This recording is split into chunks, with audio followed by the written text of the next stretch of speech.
We got a new book today from Replays in the Blue Mall here in South Burlington, Vermont. And this will be called Bible Through the Ages, and it will be in the seminary folder. Why we call it that, this is because it's from the Reader's Digest, the Bible Through the Ages. And it was owned by someone else before. And what's interesting, the person who owned this has little notes he's put on paper that sticks to the part of this, and you'll notice that in here. But it's a beautifully done, and what's nice about it, it starts from the very beginning, and it tells you how to use it. Oh, and the illustrations are excellent. For example, I'll show you this illustration from the very beginning. As you can see, and the Bible Through the Ages is probably most interesting because it takes you all the way through all of the times that the Bible was written, and it gives you.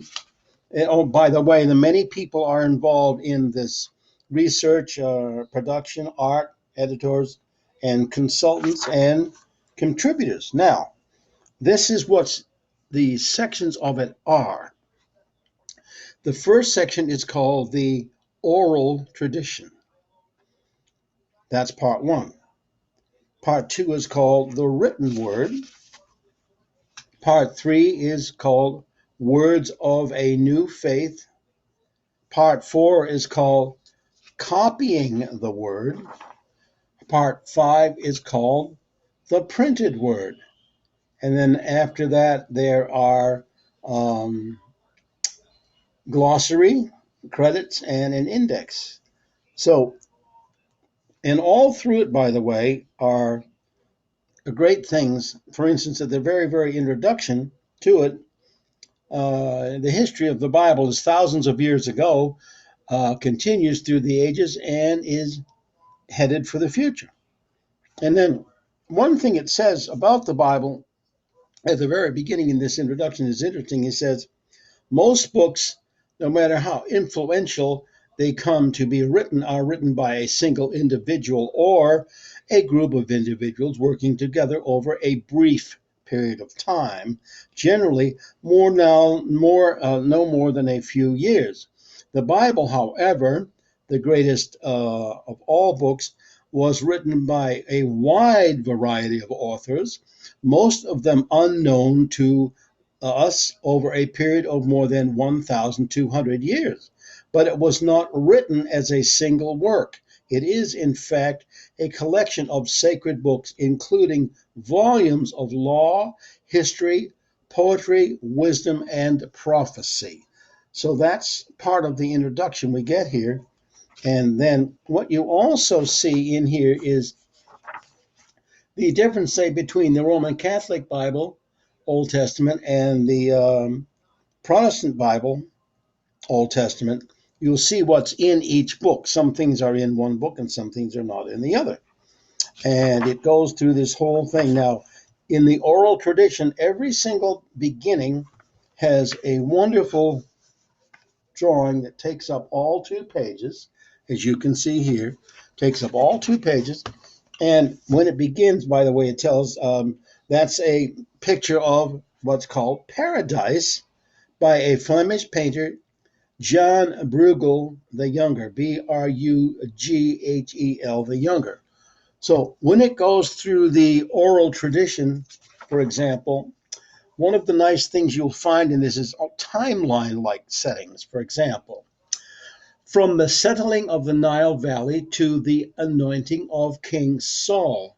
Now it gives you the date starting at 4000 BC up to about 1010 BC. And what you will find here is Bible lands, Asia and Australia, Europe, America, and Africa. So it shows you what's going on in all of those places at the same time all the way through. So you can compare those. Also on the top, of course, is a map of the whole thing. And then it goes into the world of patriarchs. And as I say again, patriarch, patriarchal clans in the Fertile Crescent. And it has a separate article about that. But it goes through that whole section with, again, good artwork, as you can see.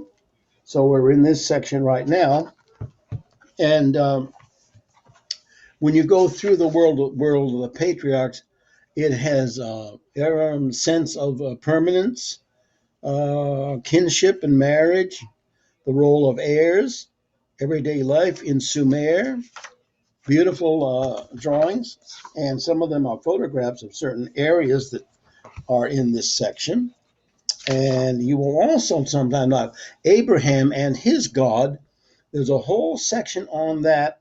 And what's nice about it, again, we have a map in here with the, let's see what this is. This is an entire map of Abraham's travels, and that is fun. You can follow it all the way through, as you see there. It's a wonderful map of Abraham's travels, and so on. So again, if you go through this, you will find incredible drawings and everything about it, and then the storytelling and the oral tradition. Now, this is very good. This is even now, for example, this on the left-hand side has an old picture of what it must have been like in ancient times when what was known about the Bible or anything to do with the Bible was handed down through storytelling. That's the oral tradition.